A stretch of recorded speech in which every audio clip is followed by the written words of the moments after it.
ಮಹೇಶ್ ಅಂತ ಸರ್ಕಾರಿ ಹಿರಿಯ ಪ್ರಾಥಮಿಕ ಶಾಲೆ ಕಾಳೆಹುಂಡಿ ಇಲ್ಲಿ ಭೌತ ವಿಜ್ಞಾನ ಗಣಿತ ಶಿಕ್ಷಕನಾಗಿ ಕಾರ್ಯನಿರ್ವಹಿಸ್ತಾ ಇದ್ದೇನೆ.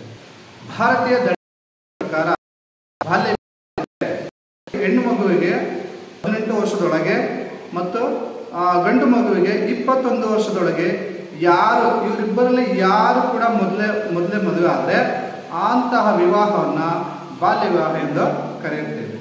ಬಾಲ್ಯ ವಿವಾಹದಿಂದ ಆರೋಗ್ಯ ಸಮಸ್ಯೆಗಳಂತ ಕೇಳ್ತಾ ಇದ್ದಾರಲ್ಲ, ಮಕ್ಕಳಲ್ಲಿ ತಾಯಿ ಆಗುವ ಹೆಣ್ಣು ಮಕ್ಕಳು ಮುಂದೆ ಹೆಚ್ಚಿನ ತೊಂದರೆಯನ್ನು ಅನುಭವಿಸುತ್ತಾರೆ. ಸೊ ಆರೋಗ್ಯದಲ್ಲಿ ಮುಖ್ಯವಾಗಿ ಆ ಮಗು ಕೂಡ ಆರೋಗ್ಯದಿಂದ ಇರೋಕ್ಕಾಗಲ್ಲ, ಜೊತೆಗೆ ತಾಯಿ ಕೂಡ ಆರೋಗ್ಯದಿಂದ ಇರೋಕ್ಕಾಗಲ್ಲ. ಸೊ ಬಾಲ್ಯ ವಿವಾಹ ಮಾಡೋದರಿಂದ ಜನಸಂಖ್ಯೆ ಹೆಚ್ಚಳ ಆಗುತ್ತೆ. ಒಂದು ಆಡುವ ಮದುವೆ ಮಾಡುವಂತಹ ಮಗು ತನ್ನ ಬಾಲ್ಯತನವನ್ನ ಕಳೆದುಕೊಂಡು ತನ್ನಲ್ಲಿ ಮಾನಸಿಕ ಖಿನ್ನತೆಗೆ ಒಳಗಾಗುತ್ತಾಳೆ. ಬಾಲ್ಯ ವಿವಾಹ ಮಾಡಲು ಮೊದಲನೇ ಕಾರಣ ಒಂದು ಬಡತನ, ಎರಡನೇದು ಅನಕ್ಷರತೆ, ಇದೊಂದು ಸಾಮಾಜಿಕ ಪಿಡುಗು ಎಂದು ತಿಳಿಯುವುದು, ಮೂಢನಂಬಿಕೆ. ಈ ಮೂರು ಮುಂತಾದ ಕಾರಣಗಳನ್ನು ನಾವು ಕೊಡ್ಬೋದು. ಅದರಲ್ಲಿ ಮುಖ್ಯವಾಗಿ ಬಡತನನೇ ಬೇಗ ಆಗಿರುತ್ತೆ.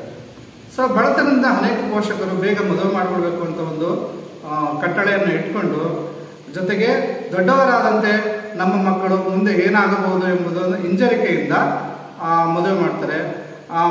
ವಯಸ್ಸಿಗೆ ಮೀರಿದೆಯೋ ಇಲ್ಲ ಮದುವೆ ಮಾಡೋದು ಆರೋಗ್ಯದ ಮೇಲೆ ಅನಾರೋಗ್ಯವನ್ನ ಉಂಟು ಮಾಡುತ್ತೆ. ಪೋಷಕರು ದಯಮಾಡಿ ತಿಳ್ಕೋಬೇಕು, ಯಾವುದೇ ಕಾರಣಕ್ಕೂ ಅಪ್ರಾಪ್ತ ಮಕ್ಕಳನ್ನ ಮದುವೆ ಮಾಡಬಾರದು. ತಪ್ಪಿದ್ದಲ್ಲಿ ಏನಾಗಬಹುದು ಎಂಬುದನ್ನ ಸರ್ಕಾರ ಕೂಡ ಭಾರತ ದಂಡ ಸಂಹಿತೆ ಕಾನೂನು ಸಜೆಯನ್ನ ನೀಡಿದೆ. 1 ವರ್ಷಗಳ ತನಕ ಜೈಲುವಾಸ ಮತ್ತು 3 ಲಕ್ಷದ ತನಕ ಶಿಕ್ಷೆಯನ್ನು ಕೂಡ ವಿಧಿಸಿದೆ. ಅಲ್ಲದೆ ಇದೊಂದು ಸಾಮಾಜಿಕ ಪಿಡುಗು ಆಗಿರೋದ್ರಿಂದ ಈ ಒಂದು ನಿರ್ಮೂಲನಾ ಕಾರ್ಯಕ್ರಮವನ್ನು ಪ್ರತಿಯೊಬ್ಬ ಪ್ರಜೆಯೂ ಕೂಡ ತೆಗೆದುಕೊಳ್ಳಬೇಕಾಗಿದೆ.